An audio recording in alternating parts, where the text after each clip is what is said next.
ang kuan ready PIP. Argi is nakapacing isang kuan tapos nakuha ang baso na dire. Baso ang may nakasulat na 1866 no. Lagi tanaw na dire yan location. Is kuan. Ina natin resulta nito. Oo. So, ito, mga balik-balik na lang to, no? Mga balik na gini. Mudagan pa ni sa ubos. Mudagan pa na. Oo. Ano? Antod sa tubig. Walang kuano, pero kuano, walang uti. Kuan. Dagan ni sa ubos. Mudagan pa na. So, resulta na to. Dire. So, kanindot sa resulta. So, gawin natin. Ayusin natin to.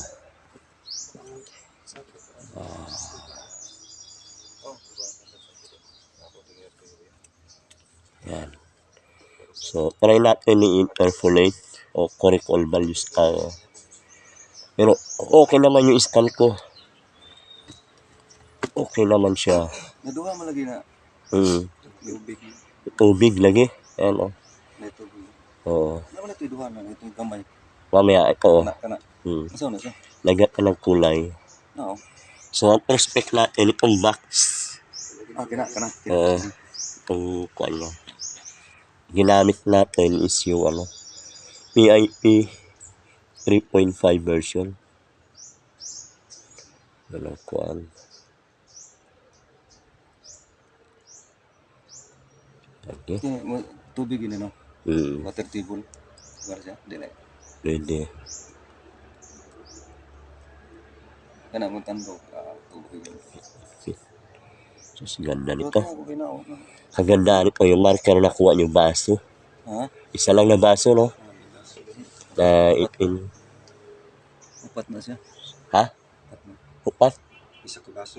Baso. So, ganda. Mas maganda kuha niya sa east to west. Ha? Talagang naklarong kuhan. Sa west, southwest. Ayan o. Southwest dito siya. Tumbok natin yan. So, ang baso, indication yun talaga. Ito na. Ang baso nakuha ko, 10 feet, no? Kana. Kining level na. Lagi. Kining level sa kana. 10 feet nakuha baso, may nakasulat na 66. Kining atong timber, mo ni 10. Okay. Ganda nito.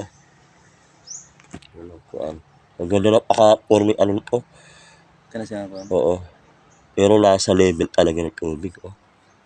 Wala na. May tubig. Pero dili ko sigang tubig ano. Dili. Bugnaw na mo gina diha. Kuan. Mas ganda na paka. Makuha nimo sa kuan laom.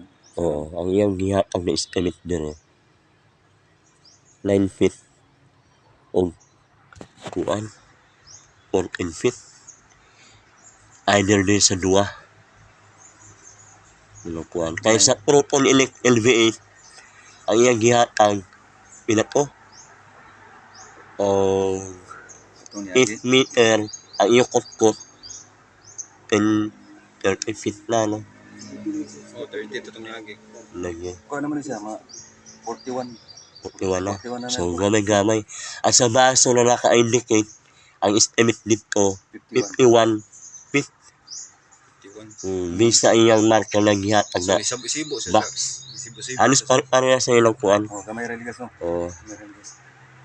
Guwapo no? Klaro ng box kayo.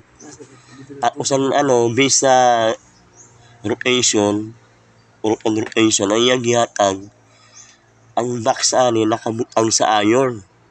So, naay content na iron ng kuan. Kapag mayroon mo makuha na kable, kung may kable na lalabas, ito, possible po, kable po sa akin. Kung may kable na lumabas, huwag mo muna hilahin, tawagin niyo ako para kakapain natin ng pang-ilalim. Yung shunted or kuan. Yung geo hunter natin or shunted. Kasi baka bomba na nakapalaman to. Yun ang kuan. Kasi ano po, oh. Basig na mga truck ba? Hmm. Ang kuan. Bakas lagi. Yun ang kuan. Ang ganda ng kuan nyo.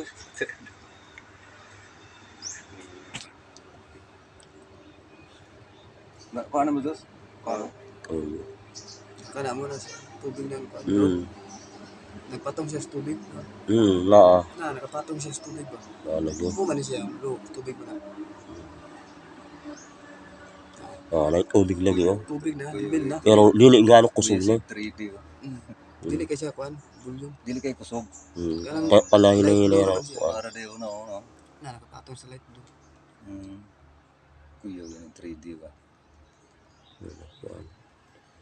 So ganda nito. I-share ko lang yung araw kung gaano kakuan eh. Sa adlaw. Yung adlaw. Hindi ko na ko abaso sa baba nito.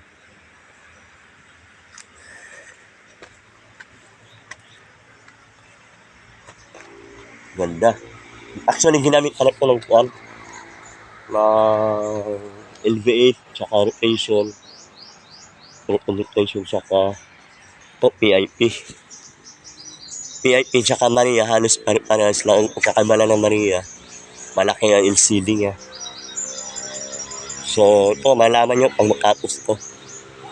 Ganda ng target area.